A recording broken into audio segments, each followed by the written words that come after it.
వరదలు, కరువు, తుఫాన్లు, సునామీలు, భూకంపాలు, హరికేన్లు, అతివేడి ఇవన్నీ భూమి మీద మనుషులకు తీవ్ర ఇబ్బందులు కలిగిస్తున్నాయి. చెప్పాలంటే మనిషి మనుగడను సవాల్ చేస్తున్నాయి. అయితే ప్రకృతిలో ఎప్పుడూ చర్యకు ప్రతిచర్య ఉండి తీరుతుంది. అందుకనే పర్యావరణానికి హాని కలిగించకపోతే 4 కాలాల పాటు భూగోళం బాగుంటుంది. పంచభూతాలకు ఇబ్బంది లేకుండా మనిషి చర్యలు ఉండాలనేది ప్రపంచవ్యాప్తంగా వస్తున్న పర్యావరణ సమస్యలు చెబుతున్న పాఠం. మరి సవాల్ విసురుతున్న ప్రకృతి వైపరీత్యాలను ముందుగానే గుర్తించవచ్చా? జరిగే నష్టాన్ని కంట్రోల్ చేయవచ్చా?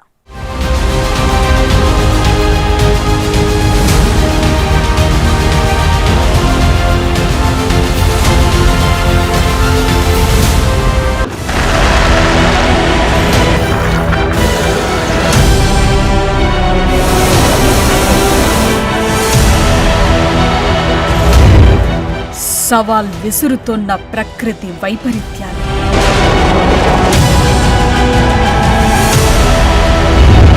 చెల్లా చెదురవుతోన్న జన జీవితాలు.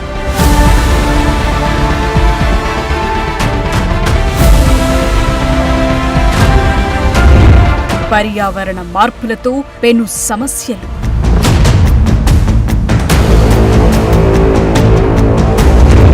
మరి వైపరీత్యాల కట్టడికి మార్గమేది?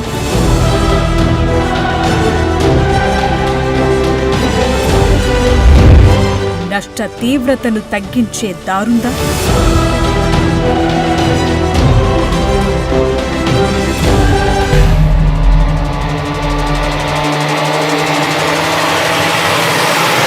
అవును, ప్రకృతి వైపరీత్యాల తీవ్రతను తగ్గించే మార్గాలు జనం ముందే ఉన్నాయి. అయితే వాటిని పాటించి ఆచరించేవారే కావాలి. అందుకు దూరదృష్టి ఉండాలి, చిత్తశుద్ధి ఉండాలి.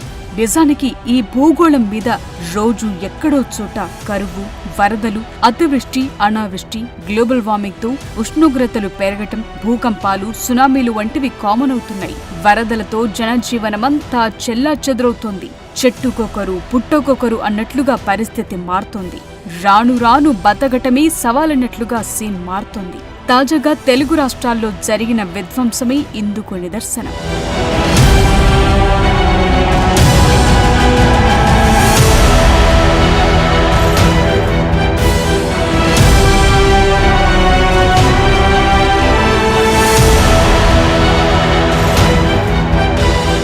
ప్రకృతిలో కరువు, వరద, పర్యావరణ మార్పులు సహజమే. ఇందులో కొన్ని న్యాచురల్ గా జరిగితే చాలా వరకు మానవుల చర్యల కారణంగానే జరిగే ఉంటాయి. డిజాస్టర్ మేనేజ్మెంట్ అన్నది ఈ రోజుల్లో కీలకంగా మారిపోయింది. సమస్య రాకుండా అడ్డుకట్ట వేసే పరిస్థితులు ఏనాడో చేయి దాటిపోయాయి. చికిత్స కంటే నివారణ మేలు అన్న సూత్రం పర్యావరణం విషయంలో పనికి రాకుండా పోయింది. ఎందుకంటే ఎవరికి అడ్డుకట్ట వేసే పరిస్థితులు లేవు కాబట్టి. అయితే సమస్యను ముందుగానే అంచనా వేయటం, తీవ్రతను తగ్గించే విషయంలో ముందు చూపుంటే సాధ్యమే అంటున్నారు నిపుణులు. అవేంటో చూద్దాం.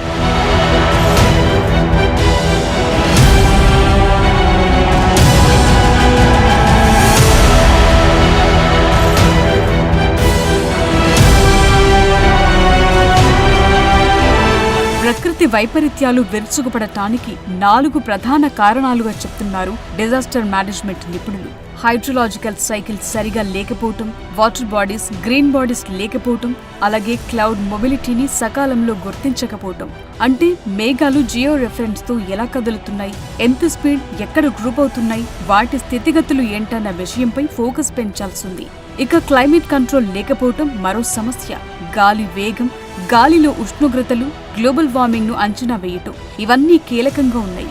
మరోవైపు ట్రాపికల్ టెరైన్ కండిషన్స్ బేరీజు వేయటం, అంటే నేల స్వభావం, గ్రౌండ్ స్లోప్ అంచనా వేయటం, వరద నిలిచే ప్రాంతాల్లో నీళ్లు ఇంకేలా సిస్టమ్ తీసుకురావటం ఇవన్నీ డిజాస్టర్ మేనేజ్మెంట్ లో ముఖ్యమే.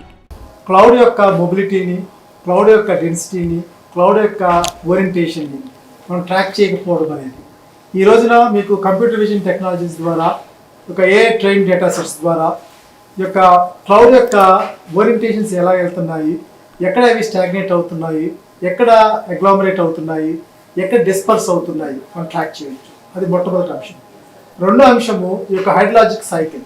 అంటే ఇది వాటర్కి, భూమికి, చెట్లకి, తర్వాత క్లౌడ్కి ఉన్న రిలేషన్. ఇది కనుక మనము ప్రాపర్గా జనరేట్ చేసినప్పుడు, అంటే ఒక అర్బన్ ఏరియాలో 33% గ్రీన్ బాడీ, 25% బిల్టప్ ఏరియా పెట్టుకొని గ్రీన్ బాడీతో పాటు కొన్ని వాటర్ ట్యాంక్స్ పెట్టుకుంటే ఆ ఏరియాలో జరిగే ఈ యొక్క క్లౌడ్కి సంబంధించిన ఎఫినిటీని మనం క్రియేట్ చేస్తాము. ఎప్పుడైతే క్లౌడ్కి ఫ్రెండ్లీగా క్లైమేట్ ఉందో ఆ క్లైమేట్ ఒక రకంగా మనకి డిజాస్టర్స్ని కంట్రోల్ చేస్తుంది, డిజాస్టర్స్ని యూనిఫామ్గా ఉంచే విధంగా, అంటే ఎక్కడ అబ్నార్మాలిటీ ఆఫ్ రెయిన్ ఫాల్స్ కానీ అబ్నార్మాలిటీ ఆఫ్ ఫ్లడ్స్ కానీ జరగకుండా ఉంటుంది. ఈ యొక్క టోపోగ్రాఫిక్ టెరైన్ కండిషన్స్ ఏ విధంగా ఉన్నాయి అంటే ఈ వాటర్ పడినప్పుడు ఎటు నుంచి ఎటు వెళ్తుంది, తర్వాత ఈ యొక్క వాటర్ యొక్క మొబిలిటీస్కి ఉండే వాటర్ ప్రెషర్కి, తర్వాత వాటర్ యొక్క డెన్సిటీస్లో ఉండే ఈ యొక్క బయోరియాక్టివ్ మెటీరియల్ ఎలా కంట్రోల్ చేయాలి చూసుకొని ఫ్లడ్ వాటర్ అనే దానికి ఎప్పుడు మొబిలిటీ ఇచ్చేటట్టుగా ఉండాలి. ప్రస్తుతం ప్రపంచంలో ఏర్పడుతున్న హీట్ వేవ్లైనా, వరదలైనా మానవ ప్రేరేపిత వాతావరణ మార్పుల వల్ల చోటు చేసుకుంటున్నవి అని పర్యావరణవేత్తలు ఎప్పటి నుంచో చెప్తున్నవే. తుఫాన్లు, సుడిగాలులు, వాతావరణ మార్పులు వీటిపై ప్రభావం చూపిస్తున్నట్లు చాలా ఆధారాలున్నాయి. ప్రపంచవ్యాప్తంగా పెరుగుతున్న గ్లోబల్ వార్మింగ్ తో పాటు తీవ్రమైన తుఫాన్లు, ఆ టైంలో సగటున వీచే గాలుల వేగం, ఉష్ణ ప్రాంతాల్లో ఏర్పడే తీవ్రమైన తుఫాన్ల సమయంలో గాలుల స్థాయి మరింత పెరగటం ఇవన్నీ సమస్యలే. అయితే సమస్య రావటం ఒకెత్తైతే వాటిని సమర్థవంతంగా మేనేజ్మెంట్ చేయటం మరో ఎత్తు. ఇప్పుడు ఆ డిజాస్టర్ మేనేజ్మెంట్ పై అందరూ అవగాహనతో ఉండాలంటున్నారు. ఈ యొక్క ఇన్ఫ్రాస్ట్రక్చర్ అనేది మనము ప్రాపర్గా ప్లాన్ చేసుకోవాలి.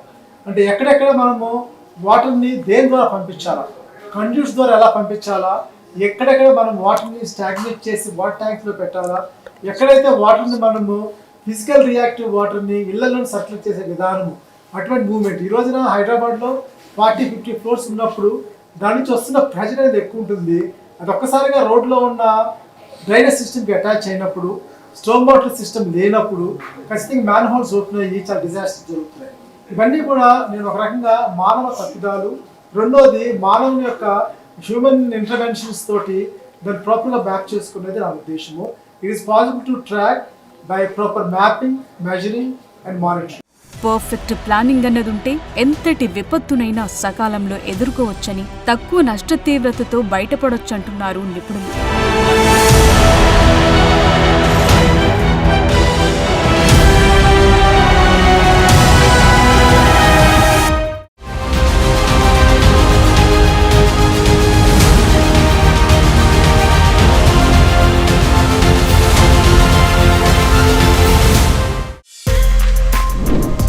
For more videos like this, subscribe Big TV channel.